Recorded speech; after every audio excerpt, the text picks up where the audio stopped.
English পারি, বাংলা সাহিত্য পারি, এরপরে আমরা রাষ্ট্রবিজ্ঞান বুঝি, আমরা অর্থনীতি বুঝি, গণিত বুঝি, ইংলিশ বুঝি, আরো যত শিক্ষা দীক্ষা আছে মোটামুটি আয়ত্ত করে ফেলেছি। কিন্তু আল্লাহ পাক রব্বুল আলামিনের নির্দেশ, আল্লাহ পাক রব্বুল আলামিনের কোরআন এখনো শিখতে পারি নাই এমন মুসলমান আমাদের সমাজে আছে না? না হাজিরিন, সম্মানিত মুসল্লিয়ানে কেরাম, সম্মানিত মুরব্বিয়ানে আযম, আল্লাহ পাক রব্বুল আলামিন আমাদের সকলকেই খুব সুন্দর সুশৃঙ্খলভাবে ঈদুল আযহা সমাপ্ত করার তৌফিক দিয়েছেন। এজন্য আরও একবার দিল থেকে শুকরিয়া আদায় করে পড়ছি আলহামদুলিল্লাহ। সম্মানিত মুসল্লিয়ানে কেরাম, আল্লাহ পাক রব্বুল আলামিন আমাদেরকে এই দুনিয়ার জমিনে এক এক সময় এক এক ধরনের নিয়ামত দান করেন এবং প্রত্যেকটি নিয়ামত আমাদের জন্য প্রয়োজনীয়, দরকারি। নিয়ামতের পরিমাণ যখন আমাদের কাছে একটু বেশি হয়ে যায় তখন আমরা আপাত দৃষ্টিতে কষ্ট মনে করি। যেমন এই দুনিয়ায় বসবাস করার জন্য গরমের দরকার আছে না নাই? কিন্তু গরমটা যদি একটু বেশি হয়ে যায় তাহলে আমাদের জন্য কষ্টকর হয়ে যায়, ঠিক কিনা বলেন? আল্লাহ পাক রব্বুল আলামিন বান্দাকে হয় পরীক্ষা নেন, না হয় তাহার কর্মফল হিসেবে তাকে সাময়িক একটু কষ্টে রাখেন। হয় এই তীব্র গরম অথবা প্রচণ্ড ঠান্ডা অথবা ধারাবাহিক বন্যা, খরা, টর্নেডো, যত বিপর্যয় আমরা দেখি, বিপর্যয়গুলি হয় আমাদের পরীক্ষা অথবা আমাদের কর্মফল। আল্লাহ পাক রব্বুল আলামিন পবিত্র কালামে হাকিমের মধ্যে ইরশাদ করে বলেছেন, যাহারাল ফাসাদু ফিল বাররি ওয়াল বাহর বিমা কাসাবাত আইদিন নাস। বলি সুবহানাল্লাহ। আল্লাহ পাক রব্বুল আলামিন বলছেন, জলে এবং স্থলে যত বিপর্যয় দেখো এই সবগুলি হচ্ছে তোমাদের হাতের কামাই। সম্মানিত মুসল্লিয়ানে কেরাম, আমরা প্রচণ্ড গরম অনুভব করছি, কিন্তু এই গরম যদি অর্থাৎ রৌদ্রের তাপ যদি স্বাভাবিকের চাইতে বেশি না হয় তাহলে আমরা যে ফল ফলাদিগুলি ভক্ষণ করি, মেডিকেল সায়েন্স গবেষণা করে দেখেছে এগুলির মিষ্টতা পরিপূর্ণ পায় না। বলেন আলহামদুলিল্লাহ। গরমের মাধ্যমে তাল পাকে, কাঁঠাল পাকে, ধান পাকে, ঠিক কিনা বলেন? কিন্তু আমাদের কাছে কষ্ট হয়। আমাদের ভালোর জন্যই আল্লাহ তাআলা আমাদেরকে কিছু কিছু নিয়ামত সাময়িক সময়ের জন্য বাড়িয়ে দেন। আবার এই রৌদ্রের তাপ থেকে তো আমাদের শিক্ষা নেওয়া উচিত যে দুনিয়ার জমিনের সামান্য গরম রৌদ্রের তাপ যদি সহ্য না হয়, যেই রৌদ্র হাজার হাজার নয় লক্ষ লক্ষ মাইল দূর থেকে নিয়ে আমাদেরকে ফোকাস করছে, এই তাপ যদি সহ্য না হয় তাহলে আল্লাহ পাক রব্বুল আলামিন গুনাহগারদের, বেঈমানদেরকে কাল কিয়ামতের কঠিন ময়দানে আল্লাহ পাক রব্বুল আলামিনের আরশে আজিমের নিচে ছায়া দিবেন না। তাদের মাথার উপরে মাত্র 1 বিঘা অথবা আধার উপরে যখন এই সূর্য দিবেন তখন সেই তাপ আমরা কিভাবে সহ্য করতে পারবো? এখান থেকে আমাদের শিক্ষা নেওয়ার দরকার আছে না নাই? দুনিয়াতে ফ্যান আছে, বাতাস আছে, এরপরে যাদের সামর্থ্য আছে তারা আবার এসির ভিতরে আছে, কিন্তু এসির ভিতরে থেকে ফ্যানের বাতাসের নিচে থেকে যদি আল্লাহ পাক রব্বুল আলামিনের নাফরমানি করে চলি, কবরে তো ফ্যান থাকবে না, এসি থাকবে না, সেখানে আমাদের গতি কি হবে? এগুলি থেকে আমাদের শিক্ষা নেওয়ার দরকার আছে না নাই? কিন্তু আমরা শিক্ষা নেই না। আমরা বারংবার খালি বলি যে আবহাওয়া ঠান্ডা হোক, আমরা আরামে চলি, কিন্তু এখান থেকে যে আমাদের শিক্ষা নেওয়ার দরকার আছে, এই শিক্ষা গ্রহণ করতে আমরা কেউ রাজি না। জবান খুলে বলি নাউজুবিল্লাহ। সম্মানিত হাজিরিন, বরং আল্লাহ পাক রব্বুল আলামিনের পক্ষ থেকে নিয়ামত, যদিও আমাদের জন্য একটু কষ্টকর হয়। যেমন আমরা দেখি বন্যা হয়, বন্যা হওয়ার কারণে আমরা ব্যাপক ক্ষতিগ্রস্ত হই নিজেদেরকে মনে করি, কিন্তু পরবর্তীতে আবার লক্ষ্য করা যায় যে ব্যাপক বন্যা হওয়ার কারণে মাটির উর্বরতা শক্তিকে আল্লাহ পাক রব্বুল আলামিন বাড়িয়ে দেন বলে সুবহানাল্লাহ। এজন্য আমাদের কোনো কাজে বিরক্ত না হওয়া, আল্লাহ পাক রব্বুল আলামিনের বিধানের উপরে, সিস্টেমের উপরে বিরক্ত না হওয়া, সন্তুষ্ট থাকা, আল্লাহ পাক রব্বুল আলামিনের দরবারে সবর করা, আল্লাহর দরবারে দোয়া করা, ঠিক কিনা বলেন? কিন্তু এর বিপরীতটি যদি আমরা করি, আমাদের কি শক্তি সামর্থ্য আছে যে গরম কমায় দিব, ঠান্ডা বাড়ায় দিব? এমন পরিস্থিতি হইতে পারে, এমনও পরিস্থিতি হইতে পারে আমাদের হাতে এসি রিমোট আছে, ইচ্ছা করলে আমরা এসি অন করতে পারি আমাদের দাবি অনুযায়ী, কিন্তু আল্লাহ পাক রব্বুল আলামিন এমন পরিবেশ ঘটায় রাখতে পারেন যে এসির রিমোটে কাজ করবে না, ঠিক কিনা বলেন? এটা হচ্ছে সাময়িক ক্ষমতা। এজন্য আমাদের উচিত হচ্ছে প্রচণ্ড গরম হোক, প্রচণ্ড ঠান্ডা হোক, লাগাতার বৃষ্টি হোক, যেগুলি আমাদের জন্য কষ্টকর, কষ্টসাধ্য, সেগুলির জন্য আমরা আল্লাহ পাক রব্বুল আলামিনের দরবারে সবর করব, আল্লাহ পাক রব্বুল আলামিনের দরবারে দোয়া করব, এবং এ সকল কার্যক্রম থেকে আমরা শিক্ষা গ্রহণ করার চেষ্টা করব। সকলেই বলি ইনশাআল্লাহ। সম্মানিত হাজিরিন, আমরা ঈদুল আযহা সমাপ্ত করে আসলাম। ঈদুল আযহা পরবর্তী জুমায় আমরা জুমার সালাত আদায় করার জন্য এসেছি। আমরা এখন ধারাবাহিকভাবে ইনশাআল্লাহ বর্তমান পরিস্থিতি এবং প্রেক্ষাপটের উপরে জুমায় কিছু আলোচনা করার চেষ্টা করব। আমরা সকলেই মুসলমান, আমরা যারা মসজিদে আসি আমরা সকলেই মুসলমান, বলি আলহামদুলিল্লাহ। আমাদের বিধর্মী বিজাতীয় কোনো ভাই কিন্তু মসজিদে আসে না, হয়তোবা তারা ওয়াজ মাহফিলে যায় অথবা দূর থেকে শুনে আমাদের কার্যক্রমগুলি অবলোকন করার চেষ্টা করে, কিন্তু তারা আমাদের মসজিদে আসে না। কিন্তু আমাদের মুসলমান ভাইরা তাদের মন্দিরে যায় কিনা? কি বলেন? যায় না? সুযোগ পাইলেই যায়। শুধু যায় না, পুরা কপাল মুসলমানের তাদের সে কর্মকাণ্ডগুলিকে সমর্থন জানিয়ে আসে, বলেন নাউজুবিল্লাহ। তাদের কর্মকাণ্ডগুলি তারা তাদের মতো করে পরিচালনা করবে, কিন্তু আল্লাহ পাক রব্বুল আলামিনের কোরআন, রাসূল মাকবুল সাল্লাল্লাহু আলাইহি ওয়াসাল্লামের হাদিসের দৃষ্টিতে সরাসরি চাক্ষুষ আমরা অবলম্বন করি, আমরা দেখি তারা আল্লাহর সঙ্গে শিরক করে। জবান খুলে বলি নাউজুবিল্লাহ।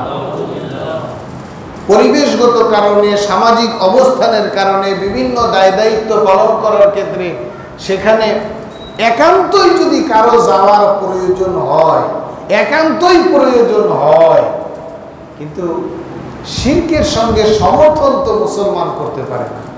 জবান খুলে বলেন ঠিক কিনা? কিন্তু দরকার ছাড়াই যায়, নাচ গান দেখতে যায়, আনন্দ ফুর্তি করতে যায় মুসলমান, বলেন নাউজুবিল্লাহ। আমি যে কথাটি বোঝাতে চাচ্ছি, আল্লাহ পাক রব্বুল আলামিন যেহেতু আমাদেরকে মসজিদে নিয়ে এসেছেন, আমরা সকলেই মুসলমান। আজকের বয়ান আমাদের সকলের জন্য প্রয়োজন। সকলের জন্য কিভাবে প্রয়োজন? আমি খুতবার মধ্যে সূরাতুল আলাকের সূচনা লগ্ন থেকে একটু আলোচনা করেছি, যদিও আজকে সূরাতুল আলাকের তাফসীর করব না, শিক্ষণীয় একটি বিষয় নিয়ে আলোচনা করব। সূরাতুল আলাকের সূচনা লগ্নে দেখেন আল্লাহ পাক রব্বুল আলামিন কি বলছেন। আল্লাহ পাক রব্বুল আলামিন বলেন, ইকরা বিসমি রাব্বিকাল্লাযী খালাক। আল্লাহ পাক রব্বুল আলামিন বলছেন, পড়ো তোমার রবের নামে যিনি তোমাকে সৃষ্টি করেছেন। বলি সুবহানাল্লাহ। আয়াতে কারিমাগুলির শানে নুজুল আমাদের সকলের জানা।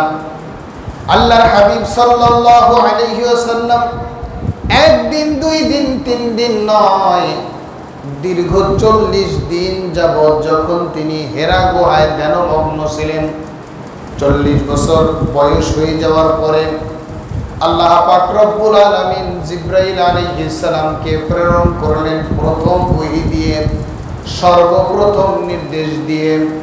জিবরাইল আলাইহিস সালাম জনাবে মুহাম্মদুর রাসূলুল্লাহ সাল্লাল্লাহু আলাইহি ওয়াসাল্লামকে এসে বললেন, ইকরা। আল্লাহর হাবিব সাল্লাল্লাহু আলাইহি ওয়াসাল্লাম বলছেন, মা আনা বিকারিইন, আমি তো পড়তে জানি না। জিবরাইল আলাইহিস সালাম আবার বললেন, ইকরা। মুহাম্মদ সাল্লাল্লাহু আলাইহি ওয়াসাল্লাম একই উত্তর দিলেন, মা আনা বিকারিইন। তৃতীয়বার জিবরাইল আলাইহিস সালাম তিনাকে জনাবে মুহাম্মদুর রাসূলুল্লাহ সাল্লাল্লাহু আলাইহি ওয়াসাল্লামকে তিনার সিনার সঙ্গে জড়ায় ধরে চাপ দিয়ে শিখিয়ে দিলেন, বলেন, ইকরা বিসমি রাব্বিকাল্লাযী খালাক। বলেন সুবহানাল্লাহ। আল্লাহ পাক রব্বুল আলামিন জিবরাইল আলাইহিস সালামের মাধ্যমে শিখায়া দিলেন যে আপনি পড়ুন আপনার প্রভুর নামে, আপনার রবের নামে, যিনি আপনাকে সৃষ্টি করেছে। সম্মানিত হাজিরিন, সম্মানিত মুসল্লিয়ানে কেরাম, আমরা শিক্ষা গ্রহণ করি। আল্লাহ পাক রব্বুল আলামিন শিক্ষার ক্ষেত্রে, পড়ার ক্ষেত্রে সর্বপ্রথম নির্দেশ দিলেন, তুমি পড়ো তোমার প্রভুর নামে, তোমার রবের নামে, তোমার প্রতিপালকের নামে, যিনি তোমাকে সৃষ্টি করেছে। তাহলে পড়তে হবে কার নামে? সকলে একটু জবান খুলে বলেন, সর্বপ্রথম শিক্ষাটা হতে হবে কার নামে? আমাদের সকলের সন্তানাদি আছে, কচি কাঁচা আছে, বাচ্চারা আছে। আমরা আমাদের বাচ্চাদেরকে ছোটতে সে যখন কথা বলতে শিখে তখন শিখাই, বলো আম্মু, বলো আব্বু, বলি কিনা? বলো হ্যান্ড মানে কি, বলো নোজ মানে কি, বলো হেড মানে কি, এইভাবে আমরা শিক্ষা দেই। কিন্তু আমরা যারা মুসলমান, আল্লাহ পাক রব্বুল আলামিন শিক্ষার ক্ষেত্রে জনাবে মুহাম্মদুর রাসূলুল্লাহ সাল্লাল্লাহু আলাইহি ওয়াসাল্লামকে সর্বপ্রথম ওয়াহী করলেন, পড়ো তোমার প্রভুর নামে, যিনি তোমাকে সৃষ্টি করেছেন। বলি সুবহানাল্লাহ। তাহলে ওই যে আমাদের কোমলমতি বাচ্চাদেরকে সর্বপ্রথম আমাদেরকে আল্লাহর নামে শিখাইতে হবে। একটু জবান খুলে বলেন ঠিক কিনা? আল্লাহর হাবিব সাল্লাল্লাহু আলাইহি ওয়াসাল্লাম হাদিসে পাকের মধ্যে ইরশাদ করেছেন, তোমাদের বাচ্চারা যখন কথা বলা শিখে তখন তোমরা তাদেরকে কালিমার শিক্ষা দাও, তাদেরকে শিখাও লা ইলাহা ইল্লাল্লাহু মুহাম্মাদুর রাসূলুল্লাহ। যেই ব্যক্তির জীবনের প্রথম কথা হবে কালিমা আর জীবনের শেষ বাক্য হবে কালিমা, আল্লাহর হাবিব সাল্লাল্লাহু আলাইহি ওয়াসাল্লাম বলেন, আল্লাহ পাক রব্বুল আলামিন তাকে জান্নাত দিয়ে দিবে। হাদিসের মধ্যে তো এরকম এসেছে, মান ক্বালা লা ইলাহা ইল্লাল্লাহ ফাদাখালাল জান্নাহ। বলেন সুবহানাল্লাহ। যেই ব্যক্তি বলল লা ইলাহা ইল্লাল্লাহ, আল্লাহ পাক রব্বুল আলামিন তাকে জান্নাত দিয়ে দিবে, সে জান্নাতে প্রবেশ করবে। সম্মানিত হাজিরিন, সম্মানিত মুসল্লিয়ানে কেরাম, আমরা যারা সালাত আদায় করার জন্য মসজিদে এসেছি, নামাজ আদায় করার জন্য এসেছি, আমরা অনেকে, আমাদের জন্য খুবই দুঃখজনক, আমরা অনেকে শিক্ষার ক্ষেত্রে অনেক কিছু শিখে ফেলেছি। আমরাই এবার আসেন, কোরআন কিন্তু শিখতে পারি নাই। কারণ কি? যদি বলে ভাই আপনি কোরআন শিখতে পারলেন না কেন? বলে আমার তো সময় নাই। কি নাই? সময় নাই। অথবা আমি তো মাদ্রাসায় পড়ি নাই, এই জন্য আমি কোরআন শিখতে পারি নাই। ভালো করে বুঝেন, হয়তোবা যে কোনো কারণে আপনি বয়সে পরিণত হয়েছেন, আপনার পিতামাতা আপনাকে শিখাইতে পারে নাই, কিন্তু আজকে আপনি জুমার বয়ানে শুনছেন। আল্লাহ পাক রব্বুল আলামিন কি বলেন একটু ভালো করে শুনেন। আমার কথা নয়, যুক্তিগত কোনো কথা নয়।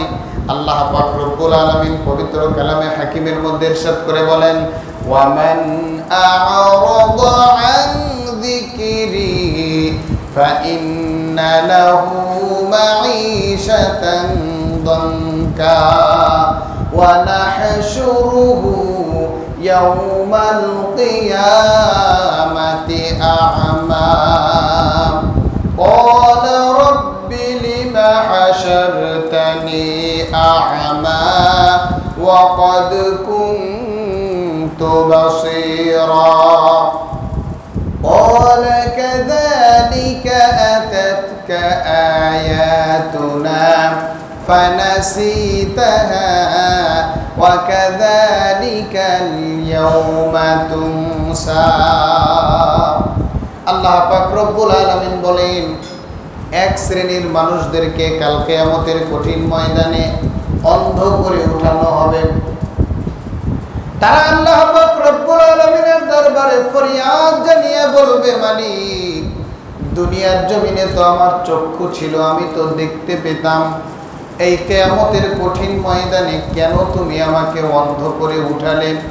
আল্লাহ পাক রব্বুল আলামিন বলবেন, বান্দারে, দুনিয়ার জমিনে তোমাকে চক্ষু দিয়েছিলাম, আকল দিয়েছিলাম, বিবেক দিয়েছিলাম, আবার আমার কোরআনুল কারীম দিয়েছিলাম। বলেন সুবহানাল্লাহ। কিন্তু এত কিছু দেওয়ার পরেও তুমি আমার কোরআনুল কারীমকে ভুলে থেকেছিলে।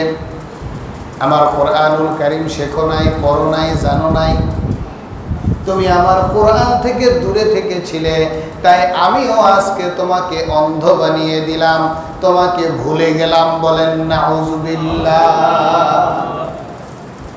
সম্মানিত হাজিরিন, কোরআনুল কারীমের আয়াত আল্লাহ পাক রব্বুল আলামিন বলছেন যে আমি কোরআন দিলাম, তোমাকে চক্ষু দিলাম, আমার কোরআনুল কারীম নামক এই নিয়ামত দিলাম, তুমি শিখলা না, তুমি ভুলে থাকলা, আর কিয়ামতের ময়দানে তোমাকে আমি চক্ষুওয়ালা হিসেবে উঠাবো, এটা তো হতে পারে না।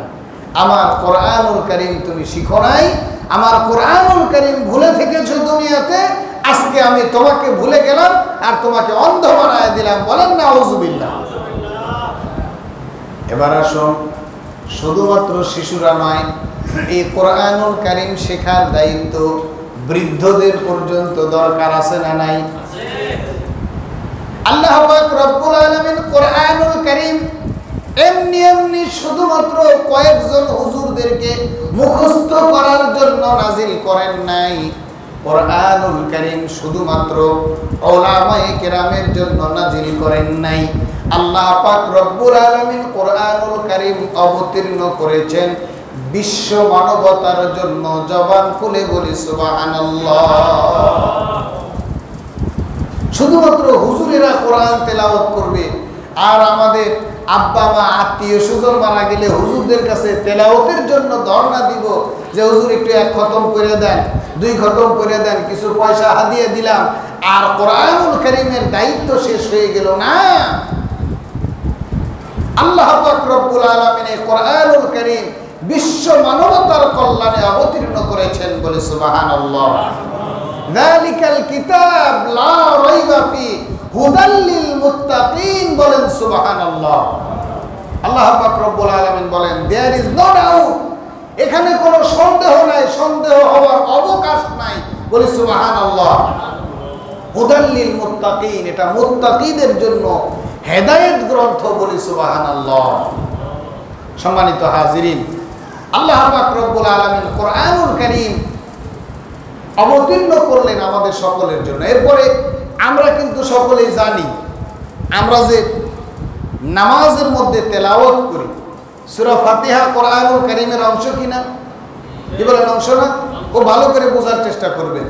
এই যে আমরা কোরআনুল কারীম নামাজের মধ্যে তেলাওয়াত করি, কেউ একেবারে খুব বেশি না পারলে অন্ততপক্ষে 2-4টা সূরা আমরা মুখস্থ করে নিছি। সূরা ফাতিহা, সূরা ইখলাস, সূরা কাউসার, এরকমভাবে 2-4টা সূরা আমরা মুখস্থ করে নিয়েছি। কিন্তু আমরা কিন্তু সকলেই জানি যে নামাজ ভঙ্গের যে কারণগুলি রয়েছে, নামাজ ভঙ্গের যে 19টি কারণ রয়েছে, কোনো কোনো কিতাবে আরও 2-4টা বাড়ায়া বলা হয়েছে, মানে মূল থেকে একটু শাখা বের করা হয়েছে। আমরা মৌলিকভাবে যে 19টি কারণ জানি, এর মধ্যে নামাজ ভঙ্গের সর্বপ্রথম যেই কারণটি উপস্থাপন করা হয় সেটা হচ্ছে তেলাওয়াতে অশুদ্ধ করা। নামাজের মধ্যে আমরা যে তেলাওয়াত করি, যেই সূরাগুলি পড়ি, এগুলি যদি অশুদ্ধ হয় তাহলে নামাজ হয় না। তাহলে নামাজ সকলেই বলেন হয় না। সম্মানিত হাজিরিন, আমরা কিন্তু জুমার সালাত আদায় করার জন্য একটু বেশি সংখ্যক মানুষ আসি। ওয়াক্তীয় নামাজের ক্ষেত্রে আমাদের দুর্বলতাটা বেশি, এতে কিন্তু মাপ নাই।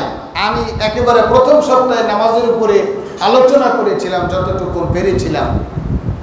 কিন্তু আমরা যারা নামাজ আদায় করি, যে কয় উক্ত নামাজই আদায় করি, যতটুকু নামাজ আদায় করি, যদি কোরআন তেলাওয়াত সহি না হয় তাহলে সে যত বড় ব্যক্তি হোক না কেন, যত শিক্ষিতই হোক না কেন, কোরআন তেলাওয়াত সহি নাই, নামাজ হবে না।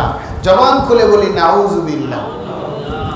এবার আসেন, আমার আপনার জীবনের কতটি বছর কেটে গেল? 1টি বছর, 2টি বছর নয়। দুনিয়ার জমিনে আমাকে পাক্কা প্লেয়ার হিসাবে অবগত করা হয়। খুব ঝানু, খুব চালাক, খুব জ্ঞানী ব্যক্তি, খুব প্রভাবশালী ব্যক্তি, খুব প্রতাপশালী ব্যক্তি, বিভিন্নভাবে আমাকে আপনাকে স্যাটিসফাই করা হয়। কিন্তু আমার আপনার যদি আল্লাহর কোরআন জানা না থাকে, নামাজে দাঁড়ানোর সঙ্গে সঙ্গে আল্লাহ পাক রব্বুল আলামিন বলেন হয় না। তুমি পাকা প্লেয়ার না, তুমি জানো না, তুমি বুদ্ধিমান না, তুমি কোরআনই তো জানো না, তুমি কোরআনুল কারীম সহি শুদ্ধভাবে শিখো নাই, তোমার তো নামাজ হচ্ছে না। আমার সম্মানিত মুসল্লিয়ানে কেরাম, মুরব্বিয়ানে আজম, এখন বলতে পারেন হুজুরে তো মহাবিপদের কথা। এতদিন পর যা শিখলাম, যা করলাম, যা পড়লাম, যা বললাম, তা যদি না হয় তাহলে তো জীবনই গোল্লাই গেল। আসলেও তো কোরআন পারি না। এমন নামাজের সংখ্যা আমাদের সঙ্গে সমাজে বেশি কিনা? কি বলেন, বেশি না? কোরআন তেলাওয়াত করতে পারে, কোরআন ধরেই না। মুসলমান ভয়ে কোরআন ধরে না, বলে যে না কোরআন ধরা যাবে না, কোরআন তো আমার জন্য না। কার জন্য? বলে যে কোরআন হুজুরের জন্য, মসজিদের হুজুর, মাদ্রাসার হুজুর, তাদের জন্য। আল্লাহ পাক রব্বুল আলামিন তার হাবিব সাল্লাল্লাহু আলাইহি ওয়াসাল্লামের মাধ্যমে একটি হাদিস বর্ণনা করেছেন, যে হাদিসটি মাদ্রাসার ছোট ছোট বাচ্চাদেরকে পর্যন্ত শেখানো হয়। তার মানে সূচনা লগ্ন থেকে নিয়ে শুরু করে মানুষের হৃদয়ে যাতে করে কথাটি গাথা থাকে। আল্লাহর হাবিব সাল্লাল্লাহু আলাইহি ওয়াসাল্লাম বলেন, খায়রুকুম মান তাআল্লামাল কুরআনা ওয়া আল্লামা। একটু জবান খুলে বলেন সুবহানাল্লাহ। আল্লাহর হাবিব সাল্লাল্লাহু আলাইহি ওয়াসাল্লাম বলেন, তোমাদের মধ্যে সর্বোত্তম ওই ব্যক্তি যিনি কোরআন মাজিদ শিক্ষা করেন এবং শিক্ষা দেন। বলেন সুবহানাল্লাহ। এটা মাদ্রাসার 8-10 বছরের তালিবুল ইলম, বছর নির্ধারণ করা হয় নাই, বয়স নির্ধারণ করা হয় নাই। কিন্তু যে যেমন আমরা মাদ্রাসায় বাচ্চাদেরকে ভর্তি করতে একটা বয়স নির্ধারণ করি, যে 6 বছর হলে ক্লাস 1-এ নেওয়া যাবে, 7 বছর 8 বছর পর্যন্ত কোনো ক্রমে মেনে নেওয়া যায়। কিন্তু 8 বছর 10 বছর হয়ে গেলে এটাকে আর 1-এ নেওয়া যাবে না। বা যদি 15-20 বছর বয়স হয়ে যায় তাহলে মাদ্রাসার প্রথম শ্রেণীতে আর নেওয়া যায় না। কিন্তু অন্যান্য তবকা তৈরি করা হয়েছে বিভাজন করে, যারা বড় হওয়ার পরেও মাদ্রাসায় পড়তে চায় তাদের জন্য ক্লাস তৈরি করা হয়েছে, আলহামদুলিল্লাহ।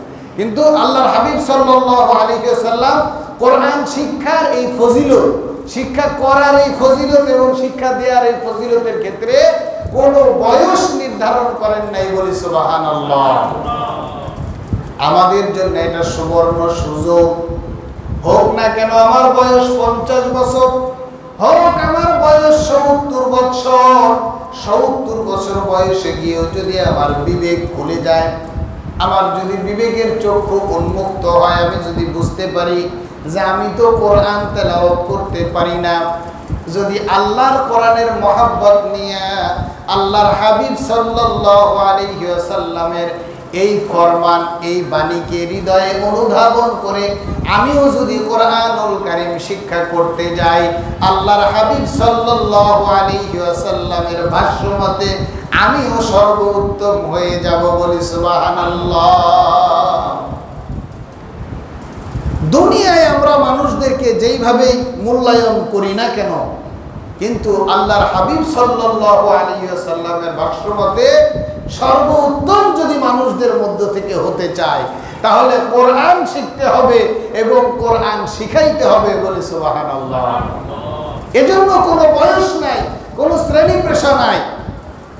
আমরা বিশেষ করে আমাদের বাচ্চাদেরকে জাগতিক শিক্ষা, ইংলিশের উপরে, গণিতের উপরে, ফিজিক্সের উপরে, কেমিস্ট্রির উপরে যেভাবে গুরুত্ব দেয়, বিশেষ করে এসএসসি পরীক্ষার পূর্বে, ইন্টারের পরীক্ষার পূর্বে যদি আমাদের বাচ্চারা ভালো করে পড়ালেখা না করে, এজন্য পিতামাতা যেইভাবে বাচ্চাদের উপরে রাগান্বিত হয়, যেভাবে প্রেসার ক্রিয়েট করে, তার শতভাগের 1 ভাগ যদি আল্লাহর কোরআনের জন্য ছোট সময়ে তার পেছনে মেহনত করত, তাহলে ওই সন্তান সুন্দরভাবে কোরআন তেলাওয়াত করতে পারত, বলে সুবহানাল্লাহ। আল্লাহ পাক রব্বুল আলামিন কোরআন তেলাওয়াত করার কথা বলেন তারতিলের সহিত।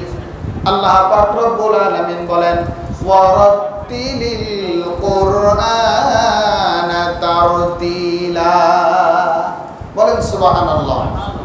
আমরা বিশেষ করে এখন দেখা যায় ইংলিশের প্রনাউন্সিয়েশন, এরপরে ইংলিশের উচ্চারণের ক্ষেত্রে বিভিন্ন কোচিংয়ে যেইভাবে ইংলিশের উপরে অগ্রাধিকার দেওয়া হয়, আমরা যারা কোরআন তেলাওয়াত শিখেছি, আমরা সেটার সঙ্গে কম্প্রোমাইজ করে দেখি যে আল্লাহ পাক রব্বুল আলামিন কোরআনুল কারীমকে কত চমৎকার এবং কত সহজ করেছেন। মানুষ যদি এর পিছনে অল্প একটু সময় দিত সেগুলির তুলনায়, তাহলে অনেক লাভবান হয়ে যেত, বলি আলহামদুলিল্লাহ। কারণ আল্লাহ পাক রব্বুল আলামিন কোরআনুল কারীমের মধ্যে রেখেছেন বরকত। কোরআনুল কারীম এমন একটি কিতাব, যেই কিতাব শুধুমাত্র তেলাওয়াত করলে নয়, যারা তেলাওয়াত করেন তারা তো বুঝেন, যারা করেন না তারা তো বুঝেন না। যারা করেন না, যাদের করার অভ্যাস নাই, যারা শিখেন নাই, যাদের শেখা হয় নাই, তাদেরকে আমি উদাত্ত আহ্বান জানাবো, আল্লাহর কোরআনের নিকটে আসেন। প্রাথমিক অবস্থায় একটু কষ্ট মনে হলেও আপনি যদি আল্লাহর কোরআন তেলাওয়াত শিখে যান, আপনার হৃদয়ের সর্বপ্রকার চাপা কষ্ট, দুশ্চিন্তাগুলি আল্লাহর কোরআনের সংস্পর্শে আসার কারণে সবগুলি ভ্যানিশ হয়ে যাবে, বলি সুবহানাল্লাহ। আপনি টেনশন মুক্ত থাকতে চান, আপনি দুনিয়ার জমিনে ভালো থাকতে চান, আপনাকে আল্লাহর কোরআনের নিকটে আসতে হবে। আপনি প্রতিদিন সকালে একটু কোরআন তেলাওয়াত করেন, সমস্ত দিন আল্লাহ পাক রব্বুল আলামিন আপনাকে টেনশন ফ্রি রাখবেন, উন্মুক্ত রাখবেন, আপনার মন প্রফুল্ল থাকবে, বলি আলহামদুলিল্লাহ। এরপরে আপনি রাত্রির সূচনা আপনি একটু কোরআন তেলাওয়াত করেন, রাত্রিটাও আপনার সুন্দর কাটবে। আপনার যদি আল্লাহর কোরআনের সঙ্গে সম্পর্ক থাকে, আল্লাহর কোরআন আপনাকে শুধুমাত্র দুনিয়ার জমিনের টেনশন, চিন্তা ফিকির নয়, আখিরাতের সর্বপ্রকার চিন্তা ফিকির থেকেও আপনাকে মুক্ত রাখবে, বলি আলহামদুলিল্লাহ। এজন্য সম্মানিত মুসল্লিয়ানে কেরাম, আমরা কোরআনুল কারীমকে আমাদের জীবনে গুরুত্ব দেই কম, এত কম গুরুত্ব দেই। আমাদের প্রত্যেকের বাসায়, মানে যদি গণনা করা হয়, তাহলে ম্যাক্সিমামের বাসায় টেলিভিশন আছে, আর টেলিভিশন না থাকলে মিস্টার মোবাইল সাহেব তো আছেই। এটার পিছনে ঘন্টার পর ঘন্টা আমরা সময় দিতে পারছি, কিন্তু আল্লাহর কোরআন শেখা, আল্লাহর কোরআন পড়া সময় আমরা বের করতে পারছি না। জবান খুলে বলেন নাউজুবিল্লাহ। আমি কোরআনুল কারীমের আয়াত শোনালাম, কোরআনুল কারীম ভুলে থাকার কারণে, তেলাওয়াত না করার কারণে কাল কিয়ামতের কঠিন ময়দানে আল্লাহ পাক রব্বুল আলামিনের বর্ণনা অন্ধ করে উঠানো হবে। বলেন নাউজুবিল্লাহ। আল্লাহর হাবিব সাল্লাল্লাহু আলাইহি ওয়াসাল্লাম মেরাজে গেলেন। মেরাজে যাওয়ার পরে দেখলেন যে সকল শাস্তি সমূহ জনাবে মুহাম্মদুর রাসূলুল্লাহ সাল্লাল্লাহু আলাইহি ওয়াসাল্লামকে দেখানো হলো, তার মধ্যে একটি শাস্তি হচ্ছে আল্লাহর হাবিব সাল্লাল্লাহু আলাইহি ওয়াসাল্লাম দেখলেন এক শ্রেণীর মানুষদের মাথার উপরে পাথর মারা হচ্ছে, বিশাল আকৃতির পাথর। মাথায় মারার সঙ্গে মাথা চূর্ণ বিচূর্ণ হয়ে একেবারে ফেটে চৌচির হয়ে মাথা দেহ থেকে আলাদা হয়ে একেবারে একাকার হয়ে যাচ্ছে, চূর্ণ বিচূর্ণ হয়ে যাচ্ছে। পাথরটি দূরে ছিটকে পড়ছে। আবার সেই পাথরটি নিয়ে আসা হচ্ছে। পাথর নিয়ে আসার সঙ্গে সঙ্গে তার মাথা আবার পূর্বের ন্যায় হয়ে যাচ্ছে। আবার তার মাথার উপরে পাথর মেরে তার মাথাকে চূর্ণ বিচূর্ণ করে দেওয়া হচ্ছে। এইভাবে নন স্টপ শাস্তি যখন এই ব্যক্তির উপরে চলছিল, আল্লাহর হাবিব সাল্লাল্লাহু আলাইহি ওয়াসাল্লাম বললেন, ভাই জিব্রাইল, এ কোন ব্যক্তি যাকে এরকম নির্মম নির্দয় শাস্তি দেওয়া হচ্ছে? জিব্রাইল আলাইহিস সালাম বললেন, ইয়া রাসূলুল্লাহ, ইয়া হাবিবাল্লাহ, এটা হচ্ছে আপনার উম্মতের সেই সকল ব্যক্তি যারা ফজরের নামাজ আদায় করতো না আর আল্লাহর কোরআন তেলাওয়াত করতো না। একটু জবান খুলে বলি নাউজুবিল্লাহ। সম্মানিত হাজিরিন, এজন্য আমাদের সময় স্বল্প, কথা বলার সময় স্বল্প, অল্প কথায় বেশি বুঝতে হবে। আল্লাহর কোরআনের যে আয়াত আমরা জানলাম, এত ওয়াজ শোনার, এত ওয়াজ করার তো দরকার নাই। আমরা যারা মুসলমান, আল্লাহ পাক রব্বুল আলামিন আমাদেরকে দয়া করে অনুগ্রহ করে মুসলমানের ঘরে পাঠিয়েছেন, আমরা কোরআন পড়তে পারবো না, এটা আমাদের জন্য লজ্জাস্কর ব্যাপার। জবান খুলে বলেন ঠিক কিনা?